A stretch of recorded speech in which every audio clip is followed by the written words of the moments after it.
On est ici à Chambéry avec M. Barriot, qui est le président des randonnées de le Rhône-Alpes.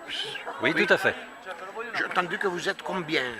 Alors, il y a en région Rhône-Alpes 325 clubs de randonnée et ces 325 clubs ont 22 500 licenciés.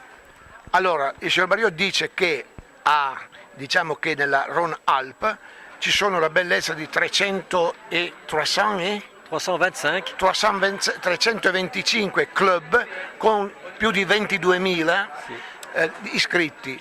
Alors, ces randonneurs, Oui. est-ce qu'ils sont des randonneurs seulement de la montagne ou aussi de la plaine comme ça? Oh, ils sont randonneurs selon l'endroit où ils habitent, plus ou moins de la montagne, plus ou moins de la plaine. Mais globalement, les deux, oui. Oui, tous les deux. Oui. Alors, c'est-à-dire que si nous, on doit offrir quelque chose, on doit offrir soit la montagne, que le plain, Oui. donc que la colline et tout ça.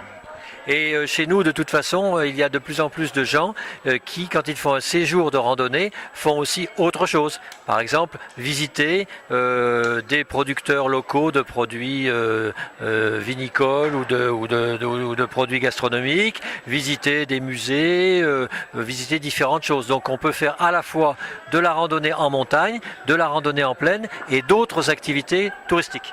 Allora, cioè, ci sta dicendo il Presidente che i randonneur francesi, cioè, quindi se si fermano un certo periodo di tempo, non fanno solo passeggiate in montagna, escursioni in montagna o in pianura, ma essenzialmente vogliono vedere anche le città d'arte, quello che viene offerto anche dalle imprese, quindi con i suoi prodotti locali, e quindi diciamo che è una cosa molto molto allargata, non solo alla passeggiata.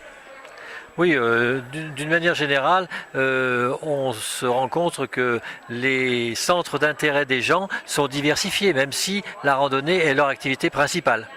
Ok, quindi diciamo che il lavoro essenziale, cioè diciamo si presentano per il fare delle passeggiate principalmente, ma poi ci sta molto altre cose. Sì, Mario, vous êtes de l'Ain, non? Oui. C'est une merveilleuse région, on mange très bien aussi, parce que je mange très bien.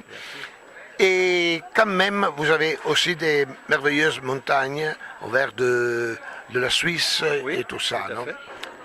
Et vos randonneurs, ils font aussi de la montagne et du ski.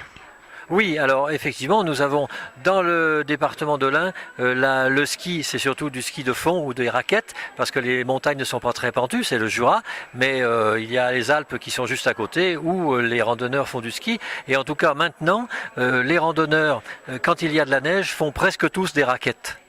Eccoci, quindi diciamo che oltretutto questi randonneur anche d'inverno, cioè fanno delle attività di passeggiata essenzialmente con le racchette, no? Perché diciamo che l'Aisne è una zona dove non ci sono grandi montagne, quindi lo sci è uno sci di fondo e non uno sci di montagna, però lo fanno anche di montagna perché anche qui ci sono delle montagne che sono meravigliose, eccezionali e così via.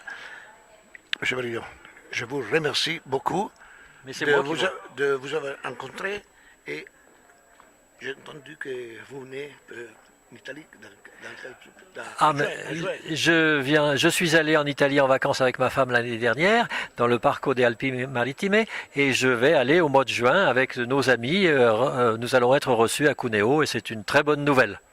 Merci beaucoup, M. Barriot dice che è stato già l'anno scorso in vacanza nelle Alpi Marittime, cioè precisamente in Tracque, che ho capito, no? Quindi è la zona, ha visitato questa zona, queste nostre belle montagne e così via, e che comunque ritornerà da noi a giugno. Merci beaucoup. Merci, au revoir.